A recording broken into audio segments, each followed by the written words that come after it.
Hey, Alfred. So, how are you doing? I'm doing well, David, and I And like your shirt. oh, thank you. Yes, this is my surfer slacker dude kind of look. I got a week off now between various festivals and stuff. Was just traveling for a few weeks, and then I'm gone in another week and a half. So, just lying around the house, haven't shaved. Um, you know, have my feet up. It's pretty good. So, because it's going to be crazy again soon, Yes, very, very yes. You crazy. make good crazy things happen.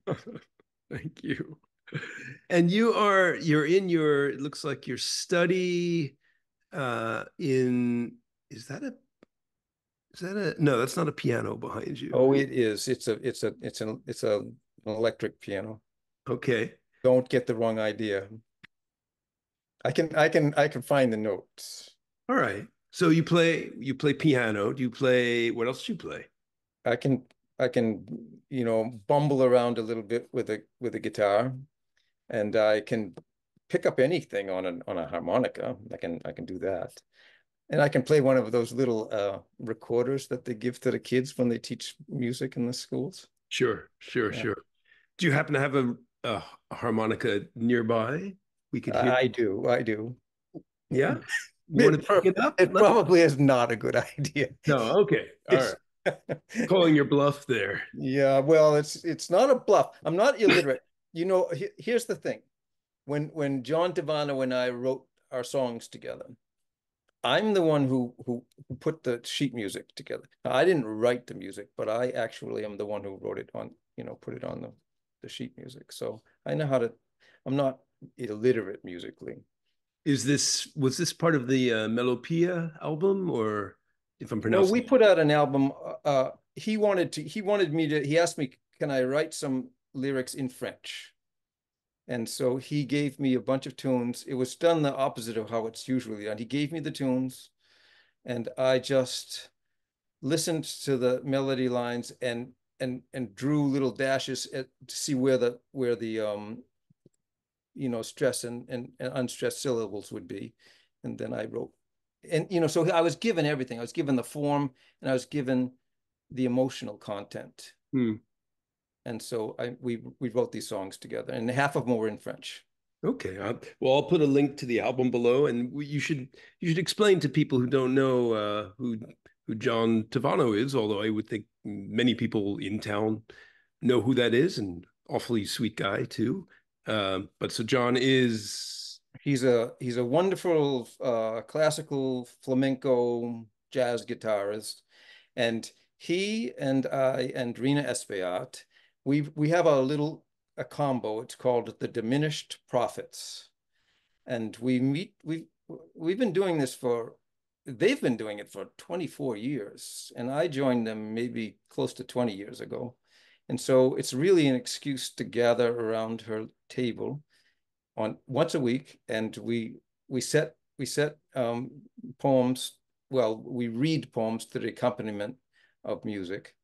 So it's really quite a wonderful gig. and a very warm and welcoming table that is in Rena's house. My goodness. So much good comes from that table. So Yeah. many good things start there. Well, Yeah. so Now, have you had the privilege of sitting there?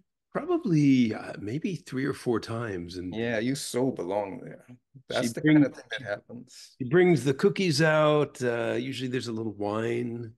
Yeah. Uh, She and her and her sherry, but we do it in the morning, so we oh, don't okay. we try not to hit the sherry that early in the morning. Rena knows how to live. I can say that. Yeah. So, you're in. Are you in Newburyport or Amesbury, or where are you right I'm now? in West Newbury. West Newbury. And are you from? Are you local or Yeah, I grew up in Amesbury. okay? We're just across the river from Newburyport. And Right. and I really have lived there almost all my life in this area, almost all my life. Because yeah, it's a little bit of a local regional accent kind of rears its head. Yeah, you know what that is. In Amesbury, when I was growing up, that was a very big French Canadian community. Uh, And and um and so and it was I felt as though I was related to everyone in town. And that's not as much of an exaggeration as you think, because my father was one of eight siblings. So he had eight siblings, so he's one of nine. And my mother was the youngest of 12. And one of those grandparents, that was their second marriage, and there was another big family. So everywhere I walked, somebody was related to me. I had cousins and cousins and cousins and aunts and great aunts and everywhere. These are good French Catholics, I guess. Yes, very good Uh, French Catholics, right? yeah. I think we have a board member, Anne Verrett Speck. She's also got some Quebecois background. Yeah, yeah. Maybe you guys are related. I don't know. Who So, knows? Yeah. well, as long as we're on the local connection, so there's this word I'm fascinated with in Newburyport, right? Yeet. Oh my goodness, yeah. So, how does one use yeet, and what's the origin of it? Do you have any? It must be some kind of acronym. I have no clue. And of course, it looks so much like Yates with it, missing the S, you know. I Right. thought it was going, at first I thought, well, you know, it's a poetry thing, but it's not a poetry thing. I have no clue. I Have think it you? has to do with Joppa Flats, something to do with Joppa Flats, but I'm guessing. So you've never used this word yourself? No, I haven't. No. Okay. We have a Philly version. It's Jawn, Jawn, and it can be used as a noun, as a verb. I don't think as an adjective. It's one of those things. So, well, so if you're local, what high school did you go to then? I went to Amesbury High School. All right. And what was your favorite subject in high school? Were you an English guy from early on, or science or math It or was always literature for me. It's the only thing that mattered to me. But I was much better. I was much better at math. And so, but I couldn't, and it came to me very, very easily, but I just couldn't. This is how idiotic I was. I thought, well, what good are all of these numbers when I get out in the real world? And so poetry mattered, and the numbers didn't. okay. Uh, I guess that makes sense. Well, what does that mean? Poetry mattered. How did how did poetry? What do you mean by that? What did you feel as a high school student that poetry mattered? And I mean I agree with you, um, but I'm curious what that means or what that meant. The thing is, I really do feel it, though. I was called to be a writer. And I knew I was going to be a writer when I was in the second grade. And I started typing a big serial novel when I was in the third grade. So I always knew I wanted to. I didn't really think I wanted to be a poet, because I thought that was for girls. And it wasn't until I got to high school, you know. It's like Robert Burns said it. Robert Burns, it wasn't until I once fell in love that I became a poet, you know, and then poetry was the natural speech of my soul. It that rings true for me. Till Mm. then, though, I wanted to be one of those lone wolf kind of writers like Melville. You know, I really, and my mother, no, not my, it's, I went across the street from my house when I was a little kid, and the boy next door, his mother was reading to him from a picture book of Herman Melville's, you know, the Moby Dick. And I was peering over her shoulder, and I saw that, and I was hooked. That was the thing. I wanted to do that. I wanted to do that, however you get in there, that's what I wanted to do. So This might have been that there's a fabulous edition illustrated by Rockwell Kent. yeah, Uh, I've seen those beautiful prints. yeah, This was rather probably something you got, maybe you might even got it at the grocery store or something. I see. Okay. So what was this? So you were in second grade, you started the Great American Novel. Even that one was that we had done my sister and I had done some small crime, had to do with smoking, I think, and setting some hay on fire. And so we had to run away in the night. And so we did, and we got on to Lake Gardner was right beside our house. Lake Gardner, I knew Lake Gardner attached to the Powwow River, attached to the Merrimack River. You could get to the ocean. So that's how we ran away. And we attached a rope to a friendly dolphin, and he brought us around. My first great novel. It was going to be the Great American Novel. Did it have a title? No, I don't remember that. I did have a title. I do remember very much that it had a title, but I don't remember what it was. I would love to get my hands on that thing. I remember I was a little older, probably around sixth grade, maybe eighth grade, starting to write a viola concerto. Mm. Got about, I think, 10 measures in, maybe 12, and I still remember what it was. Not bad, but not bad for a little 12-year-old or whatever. We can't all be Felix Mendelssohn writing the octet, one of the masterpieces of Western literature when he was 16, that kind of thing. Or Mozart writing complete operas when he was, what, 8 or something. Uh, Although, the operas, his early work is, yeah, it's competent, but it's not amazing. Nonetheless, it's an opera, and he's like 8 years old writing it. So, uh, not casting any stones there. Um, so, do you I guess you listen to classical music, yes? Well, when we're sitting there at Rena's table, just this morning, I get Tarrega, I get Villa-Lobos, I get Albanese, and it's closer than your image. The guitar's closer to me than your image is right now. So that's pretty front row seat, you know. But for all that, classical music has really never been my go-to.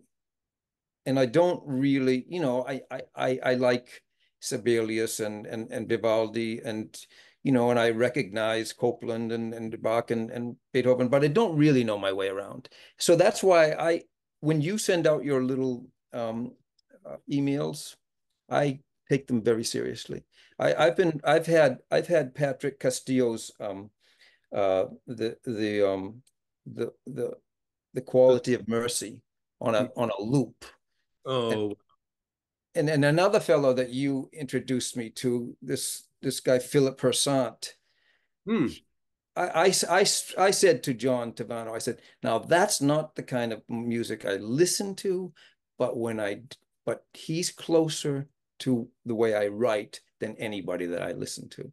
And he was shaking his head in agreement before I got the sentence out of my mouth because he knows my work and I just played him. I had just played Persant for him. So yeah. We should say so. I'm playing a Hersant piece in, I can't remember, sometime in the fall, and I hit you up to see if you could write a small poem for each of these miniatures that Hersant wrote. Um, so wow, oh, that's pretty cool. Well, what is your go-to music? Actually, you're going for a walk, or you're cooking dinner, or you're just sitting on the couch drinking a gin and tonic. What do you put on? Well, I'm really it's mostly Americana, like do you know Gillian Welch? Don't. Yeah. But what has always mattered to me is song, words that attach to music somehow. It's always been it's the only I'm so intensely focused on that. Hmm. It feels like the only thing that I actually know in a real way is the way that people phrase words, the way that in the way that they fall into the cadences of the music, and that's what I care about. Hmm. Hmm. It's a funny thing to care about as much as but that's what I care about. That. So anything, whether it's the American Songbook or it's Bob Dylan or anything, anybody who's seriously putting words that mean something to music. That's what I care about. Well, it's interesting you mentioned Dylan because I read uh, my very dear friend Beth Clary gave me I think it was by you, right? An essay on Bob Dylan. I guess you might have given a talk about Dylan when he won the Nobel, no, not the Nobel, the was it Pulitzer Prize? It was the Nobel. It was the Nobel. It wasn't Nobel. Yeah. And that was a very controversial thing. And she wasn't altogether on board, so she asked me to come to her house, and that's not a bad gig to get. So I just played a bunch of songs and made my case. I mean, I guess for me, I I can see how Dylan, I can see I can I can recognize and acknowledge his influence, and certainly as a lyricist. Um, and there are many dear friends of mine, musicians, who would disagree on this with me. But when it comes down to actually hearing him sing, I really I can't stand it. And I like covers, covers of his songs, but I just find it and it's not, you listen to Louis Armstrong, it's not a beautiful voice by any means, but it's amazing and it's so expressive. And I can see how Dylan's expressive, but somehow this kind of tunelessness combined with the raspy, grating sound, it I just have a visceral reaction. And I've tried to like it, and I can't. And I feel like a Philistine because so many friends No, no, of no, mine, no, no. adore this guy and worship him. Yeah. But oh boy. So what's your, what in defense of Bob Dylan, and getting the Nobel? I mean, what would you say? I mean, obviously you gave a whole lecture on it, so can't do that. But Yeah, well, one thing I really pointed out is that the French forms that that Villon and all of those troubadours came up with, stealing from each other mm, and really making something that lasts till this day. He he's very much taking from them. He learns the way he builds a song is very influenced by that. mm, And it's not unconscious. I mean, everything's a little unconscious, but he's conscious about having gone to that well.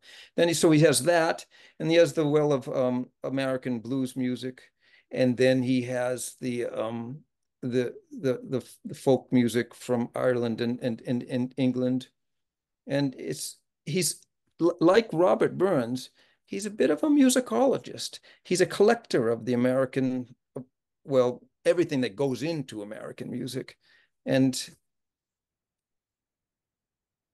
I just think that's just great. mm, mhm. But to tell you the truth, if I go to a concert right now and listen to his band and it's so loud and I can't, I feel like you do. I don't want to hear it. Mhm, mhm. But if he makes a record, I'm listening to everything that he does. Sure, sure. So let me ask you this. All right. What what do you think you would be doing if you weren't a poet then? Would you be a musician or some kind of troubadour, for instance? 1,000 years ago, would you be wandering? Would you be like Homer, wandering through the Greek Isles and reciting epic poetry? Or what would you see yourself doing? You mean if I was back there? Well, I mean, I I don't know. essentially see, Anytime. I It's actually poetry. see what I'm doing as the equivalent of that. I mean, there's no money in it, but who knows if there was any money in it then? But we've always got a show going. You have to. There's no that the economics of poetry is there's the only way you really sell them is if you sell them at a reading. So you have to kind of go around and read. Hmm. Well, it's interesting. I was discussing with a friend recently who was reading some, I guess, Marx actually, and this idea. It's this relatively new idea, this capitalist society that everything, I'm probably going to be kind of massacring this idea, but everything in a capitalist economy is oriented towards production, right? Towards making something, and it's if you make something and then you make money off of it, it's valuable, and this exchange of goods. Um, Whereas before that, and I'm not a Marxist, but before that, this idea that there were other things that you couldn't put a price on that were valuable. I mean, making music, or raising children, or things like that. And this society very much kind of zooms in on well, what have you done? And if you're not actually making money, it's it can be easy to feel a little apologetic, or sometimes I feel a little like a parasite of this musician. You're un-American. You're because you make something of intrinsic lasting value, and and you obviously have the talent to make some kind of radio hit that would make you some money. But it would just turn your stomach to do that kind of music. Yeah, maybe. Although it wouldn't be so bad every once in a while getting a little bit few more checks or something like that. But I think chamber music is right up there with poetry, really. yeah, right up there, right down there. I don't know. Yeah. So what are you reading right now? Well, as much as I like to be a simpleton. I like to read one thing at a time, but it doesn't really happen that way. So I got all kinds of things going. The one thing that I would recommend, wholeheartedly, it's a bit obscure. It's the journals of this Polish poet Anna Kamienska. And the truth is, it was only published in sections in three issues of Poetry magazine from 2010 to 2012. And I've been waiting ever since for it to come out as a book, but Hmm. it never has. But you can find it at the Poetry Foundation. And all it is her journals. And she says herself, there's a whole lot missing from them. She doesn't say anything about major events. She doesn't really say much about the people in her life. She says, this is a snail's trail. Hmm. It's just like a snail's trail. And I'm so mesmerized by it. I've copied so much of that notebook into my own notebook. I just basically should have just photocopied it and put it into my notebook. It's wonderful. It's a Hmm. wonderful piece of work. So I'm smitten with that. I mean, I would argue that copying out by hand is a fundamental qualitative difference to actually photocopying it, right? Mm-hmm. I mean, Beethoven used to go through Bach Bach scores and just write them out, copy them out, and was learning in the process. So, but what makes so Anna Kamienska? So you said she's Polish or Polish, yes. Polish. Sounds So like a Russian name, but it's a Polish name. what is it about these journals that's so moving to you? Well, she's she suffered some loss that she barely touches on. It's her husband, really. Mm. It's her husband. She has there's a dialogue of the spirit, because she's a woman of faith, but she's certainly not anyone who just takes she doesn't take it for anything for granted, not one thing for granted. And it's a snail's trail. She sees things that the most minute little things she puts into this, and they're just there's one little moment of clarity, and there's all this white space around it. It's everything she writes is a poem, but this is not her poem. She writes poetry too, but these are not her poems. This is just journals that she keeps. Mm. I She mean, says at one point, "What would happen if I died?" And she answers it, "I would stop writing these notes." uh-huh. So she really is leaving behind a trail. And I've always felt that way about my own work. Nobody else would think this though, but I like my notebooks better than my poems. I like that snail trail that I've been leaving for all this time. I like looking back and seeing and seeing the path that I've made.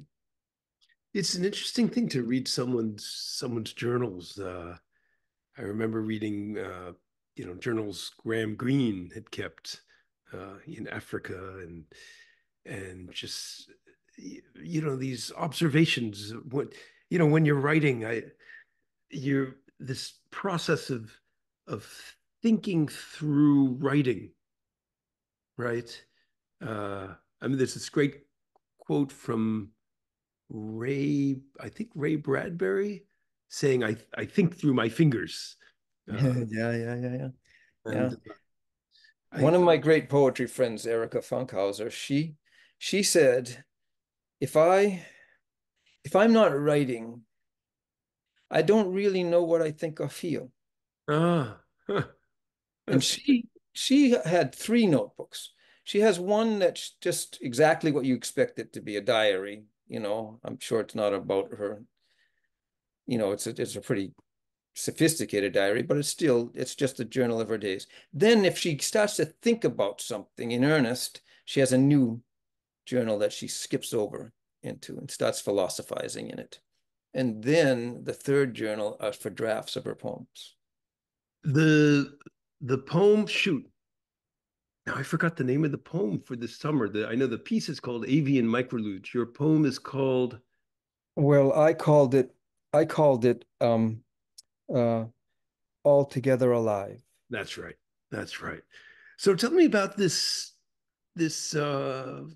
I don't know. So I gave you an assignment, right? Or asked you, gave you 12 birds, which Melissa Vokey and I, at Mass Audubon, had assembled, and you wrote a really beautiful poem for each, and in the entire thing, right, is has this arc to it. So I don't know, what was this experience like? And you're a birder too, if I'm not mistaken. No, I'm really not. But I had the first thing that occurred to me when you asked me, and I think I said it right away. I said, "Oh no, the person to do this, we just lost him. His name was David Davis, and he was a wonderful human being, and he was an avid birder, and he and I had written one poem about a bird together. It was my maybe my only collaboration, and it was a bluebird, and he said that it was wrong because if you were above him, why would it be blue on the back? Because if you were above him, you'd see it. And if you were below, the color thing was wrong for camouflage, you see. Mm. And then he turned that into a bit of a metaphysical meditation. But he really he he could have actually written poems about birds. He really knew birds. I when I started thinking about it, I didn't want to reduce every bird to some kind of image of something human. It's the Mm. first thing I didn't want to do. But on the other hand, write, I didn't want to versify facts about the ornithological facts. I didn't want to just make them rhyme, and that I don't want to do that. So there's got to be some in between that allows the bird to be a bird and allows the poet to be the poet looking at the bird. And so I try to occupy that middle space all the way through. And every single poem, I hope, does that. And that way we're together alive. And all of these birds are all together alive. And then maybe there's a bit of a metaphor, if it's hopefully not too heavy-handed, that we as a community are very different from one another. It's not a melting pot, but we're all together alive, just like these birds. They're so very different from one another. And so that's And what I you do. did you start in order? I mean, the order I'd given you, it begins with a robin, ends with an owl. The idea, at least, was that this is how one would hear the birds, the various calls during the day. Robin, I think it might be a chickadee after that. Ends with maybe the turkey and then the owl. Um, I mean, how does one, I mean, I'm sure every poet's different, but how do you start writing a poem? I mean, maybe that's kind of an absurd question, but where did you begin? Brahms would take long walks in the mountains, for instance. Um, and this idea of summoning the muse, um, I think every creative person has different ways to access that. um, what what's your how do you approach it, and how did you approach it for this poem? Well, this was a little different for me than most because I generally don't have a subject when I begin writing. You can't tell that from my poems because they all do seem to have a subject, but I don't start with a subject. I don't have an idea when I start. I just let it come to me as I scribble a bunch of junk. I write reams of stuff that goes in the trash on purpose. I try to write ahead of my conscious mind Mm. and hopefully get something that way. I go fishing. But this time I was given the subject. And so I felt the first thing I would do is try to research and try to find something out about them. I would do that. But there's nothing I hate worse than a Google poem. I don't want I don't want to, and I think there are an awful lot of Google poems in the world where you just get some facts about something and you make a poem, and then that's I think you should give half your rights to whoever wrote the Google articles. But anyway, but you need to know something about these birds. But still, even so, I gather all of this largely useless information, but at least I know little something about. I know a little something. I'm not a stranger to the birds. And then, but you really do have to actually look at the thing. Somehow you have to look at the thing, and you couldn't. A lot of this was in the winter, so you couldn't quite do that, but you could listen to tapes. You could listen to tapes of them singing. You could look at video of them just being, and that's and if you do that, it's just like looking at a human being. If you really watch a human being, you get to learn an awful lot about who that human being is without him even saying a word. But of course, the birds do say not words, but they say some little thing. And so, you look at an eagle sitting on a pole above the stadium, and and my whole thing was anyone who thinks about an eagle is really basically thinking about a dollar bill or that eagle on the top of a flag. He has such a public role. So for him to be sitting on a pole at the stadium looking for probably for mice running around at the bottom, that's a vacation for him. And he's shed his public image. He shed it. He's sitting there, and but he's still as noble as can be, right? He really is. You can see where he earned the public image, but he's not wearing it right now. And so I got to catch him at that moment where he was off duty. Well, of the 12 birds, did you have a favorite, or shouldn't ask you if you have a favorite poem of the 12, but was there a favorite bird that spoke to you? I mean, like, for instance, we talk about the spirit animal. I've always, from a very young age, felt a connection to a certain kind of falcon, a peregrine falcon, because when I was growing up in New York City, right around that time, they started reintroducing the Falcons into New York, and they were starting to recover after DDT and all this horrible stuff. And I remember, you very rarely, but you'd catch a glimpse, and they're fairly small, but the idea of a falcon, this raptor flying through the canyons of New York City was very exciting to me. Yeah. So I've always felt this connection with this one kind of falcon. Of the 12 birds, I can't remember them all, but was there any that spoke to you personally in particular? Well, yeah, I liked the marsh sparrow because it seemed like he was our bird. He seemed like he was just he's a little bit particular to this region. He's not altogether particular to this region, but he's a very shy bird, and he does live near us, and he's quiet. Well, he's not that quiet. He talks a lot, but he talks very quietly. And so, Is that the one that sounds like R2D2? No, that's the Bobolink. yeah. The Bobolink was turned out to be a historical character because Ah, he was used so much in the for Abraham Lincoln's campaign.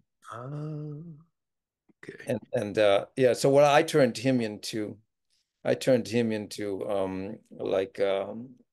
who's there are two movie characters that show up everywhere. In Woody Allen had one, and then there was a movie character that just seems to be every single place where something important is happening. Hmm. And it's just kind of a comic thing, but the Bobolink's a bit like that. Hmm. He's everywhere throughout American history. There he is, and he's a funny looking guy. Uh-huh. It's interesting you talk about this process of writing for you. I find also, yeah, when I'm writing, and I'm not a poet, but it's important not to, for me at least, it sounds like for you, not to, there's no editing in that very first act of putting pen to paper. You just got to write, just throw everything out, and the by the time I'm done with something versus what I had in the beginning, it is barely recognizable. Uh, Very much different from, say, you think of someone like Mozart, which was incredible because he would these pieces would pour fully formed from his hand, and you look at his manuscripts, and it's just outrageous because pages of just perfect music, and then every once in a while there's a measure scratched out or a note that's changed. Whereas you look at someone like Beethoven, and it's quite violent. These scratched out and completely huge X's through pages, and but just again this creative process of putting just everything down, not editing at all in that first layer, and then coming into it. Sounds like that's what you're doing also. Absolutely. And then, because for me, the only thing that's going to matter is how these words work musically. Mm. And so what I'm really looking for in whatever so-called research, I'm just looking for a phrase that has a little music to it, or two important words that are going to call to each other, whether through rhyme or in some other fashion. Then I get that. That's what I need. I need a little musical phrase that'll interest me. All the rest of it's just stuff.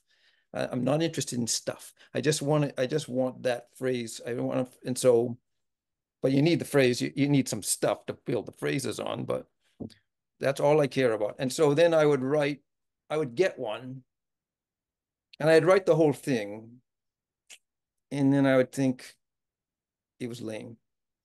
It was lame. I couldn't go with that. And so I would throw it out, but there might have been some way that the syntax came together, and it gives me an opportunity to try something else, but altogether different.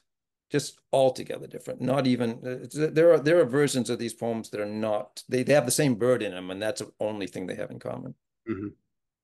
So how, in general, how recognizable is when you write a poem, is the final poem to the first scribblings?